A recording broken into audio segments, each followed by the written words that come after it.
Hi, welcome back to the channel. Just for fun today, what I thought I would show you is a quick tutorial that I haven't really seen yet. Today I'm working on table toppers, and I love table toppers, little round ones or bigger square ones, or like table runners as gifts for Christmas. So it is November 30th as I speak to you today, and the one that I'm working on today is the Point of View Folded Star table topper. This is not to be confused with the Point of View kaleidoscope table topper, which is a slightly different animal. And if you get this pattern, you can get this at Shabby Fabrics. You can also get this, I think I got this one on Amazon. Sometimes Amazon will put them on a minor sale, you never know. But anyway, one of the things they tell you to do, and let me show you this real quick. This right here is going to end up being this centerpiece right here, okay? So what they tell you to do is cut your fabric to a certain size and baste it on top of 2 pieces of batting. And this is where keeping your batting from quilting projects comes in handy. This is just leftover batting. I did not purchase this again at all. It's just stuff I had left over. And then they tell you to do some basic quilting on it. One of the things they suggested is that you can quilt around like the baubles or the designs or whatever it is that you happen to have on your fabric.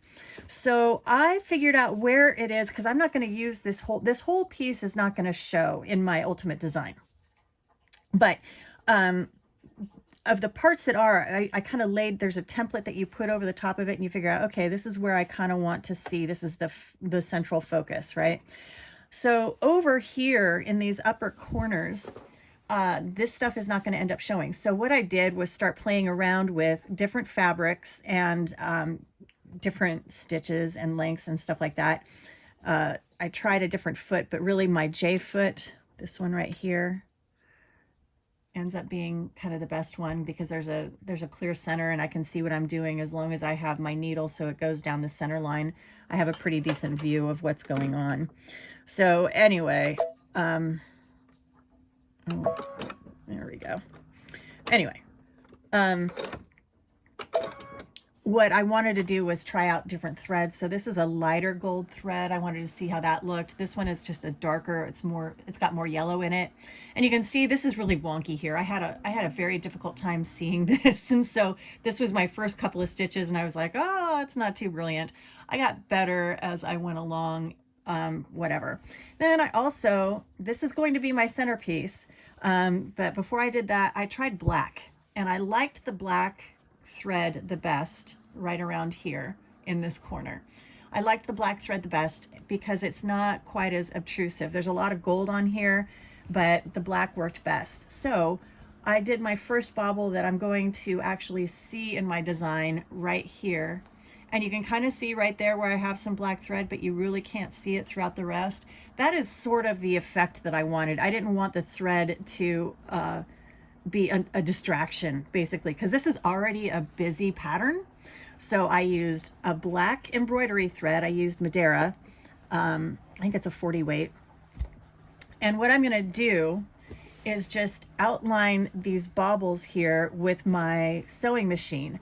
I also played around with doing it on my embroidery side, like drawing a circle and then matching that up, because this particular sewing machine, it's got a camera in it. You can do all kinds of fun stuff with it. You can echo quilt, you can do all kinds of stuff, but that was a little too complicated.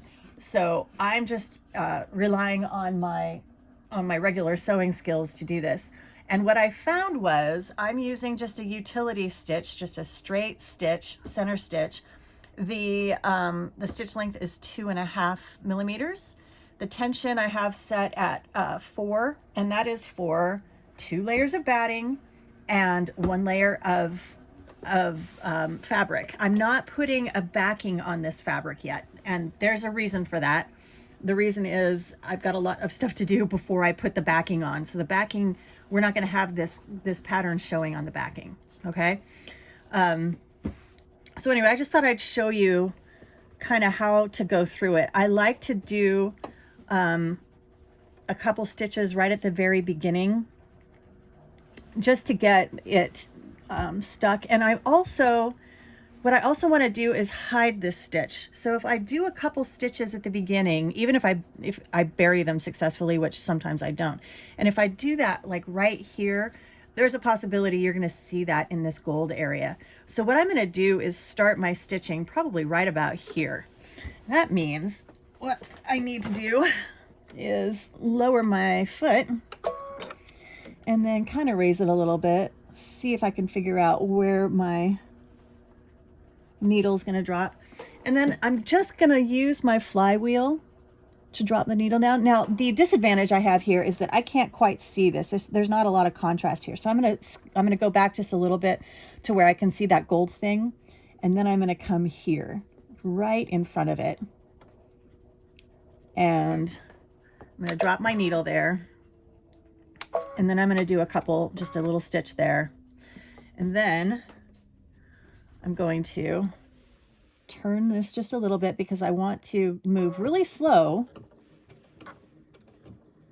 and just follow my design as best I can. Now, I don't even have my readers on here, which is probably a mistake, but I'm just following this around. Now, here I have a choice to make. I've already stitched right here, right around this circle. So what I don't want to do is stitch over that. So I'm just going to come here, put a couple stitches, cut it off. There we go. Oh, that is my very happy sewing machine telling me it's happily done. Okay, and then I'm going to follow around. So again, I'm going to drop my needle, lift my presser foot manually back here, kind of try to position it as best I can, right about where that dark gray bobble meets the gold one. And yeah, I think that'll do it. Just a little stitch there to start it, and then I'm going to turn it slightly. And I go very, very slow so that I can make these adjustments. Now, if you find that you have difficulty turning your fabric under your presser foot, I have my foot set to pop up every time I lift my foot off of the foot pedal. So that gives me an opportunity to make a little bit more of an adjustment. But if you don't have the ability to do that, if you find that you need to stop every couple stitches, manually lift your presser foot and then go again, do that. Just take the time to do it. This takes a bit of discipline and patience and practice. I did practice this before I did it on what my actual piece is going to be several times, as I showed you earlier. And I highly encourage you to do that. If you think you're just going to kind of meander up to your sewing machine without a little practice ahead of time, you might be fooling yourself just a bit. And even then, this gets a little tricky. As I said, it's difficult to see the distinction, the lines of delineation between where my design is that I'm outlining and where everything else is. So we're just doing the best we can. And it looks like I did end up going over my gold design a little bit, which is unfortunate. All right.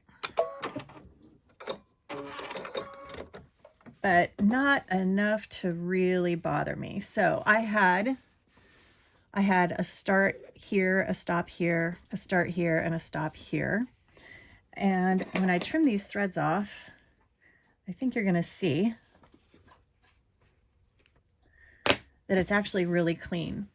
And then all this does is give your project just a little bit more dimension, and it just sort of highlights the elements of your project without being obtrusive. So that's what I liked about this idea, and that's what I wanted to show you. So if you're going to do some very specific quilting, I guess I would put this in a quilting design choice sort of an area, because if you want to do some really specific stuff and highlight the design of the fabric without drawing attention to your quilting, this is a good way to go.